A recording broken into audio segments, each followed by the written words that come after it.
Bethany Decker was just 21 years old when she disappeared on January 29, 2011. It took 3 weeks before anyone reported her missing because someone was still sending messages from her Facebook account. Bethany's life was full. She was a college student at George Mason University, worked as a waitress, and was raising a young son. On top of that, she was 5 months pregnant. Her husband was deployed in Afghanistan, and she was also in a relationship with a coworker. With so much going on, it didn't seem unusual when she stopped contacting people at first, but as the days passed, her family and friends began to worry. The Facebook messages didn't sound like her, and she hadn't shown up to work or school in weeks. It was clear something was wrong. Investigators turned their attention to the people closest to her, including her husband and her boyfriend, who was said to be controlling. Over the years, the case has had some new developments, but Bethany is still missing. Her disappearance remains a heartbreaking mystery, and the search for answers continues. Bethany Ann Decker was born on May 13, 1989, in Fredericksburg, Virginia, with big dreams for her future. After graduating from Stafford High School, she went on to George Mason University to study global and economic change, hoping to make a difference in the world. At 19, Bethany wrote a heartfelt letter to her future self, outlining her goals. She dreamed of getting married, having a child, starting a career, and traveling to Europe.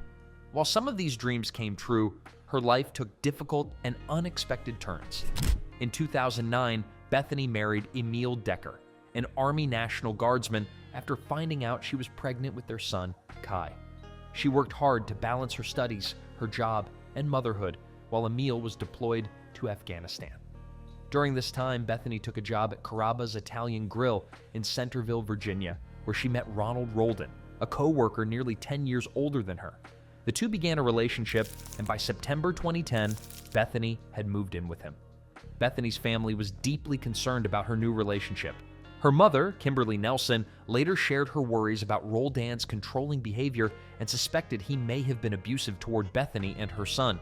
She even recalled an incident where Kai had bruises that raised questions, adding to the family's fears.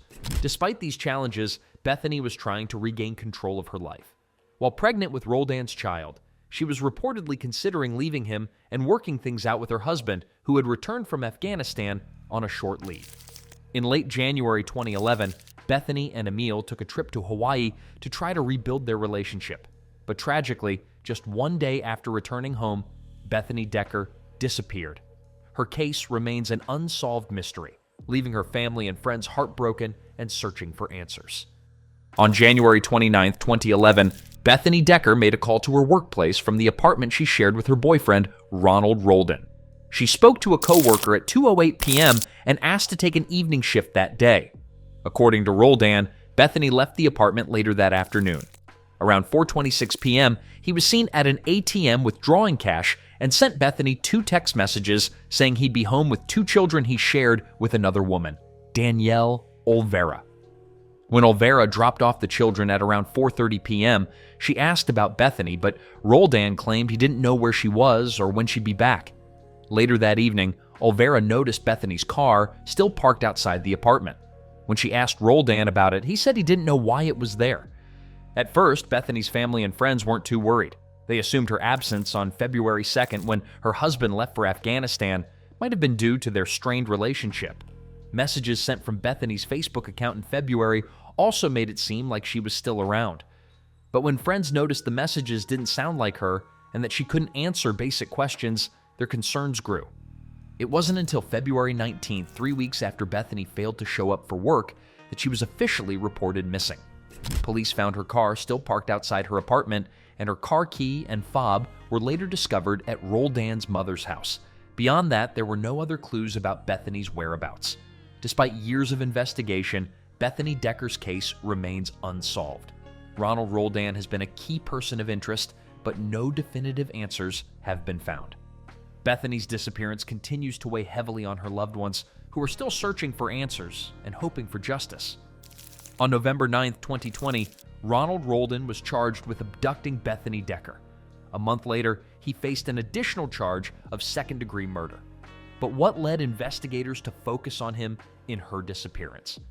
In 2019, a search warrant revealed a critical clue. both Bethany's and Roldan's Facebook accounts were accessed from the same IP address after she vanished. Investigators have suggested that messages from Bethany's account may have been sent by Roldan, possibly to create the impression that she was still active. This remains part of the ongoing investigation. Detective Mark Bush of the Loudoun County Sheriff's Office explained that Roldan is suspected of pretending to be Bethany to delay anyone realizing she was missing. Adding to this, Roldan's inconsistent stories about what happened only made authorities more suspicious.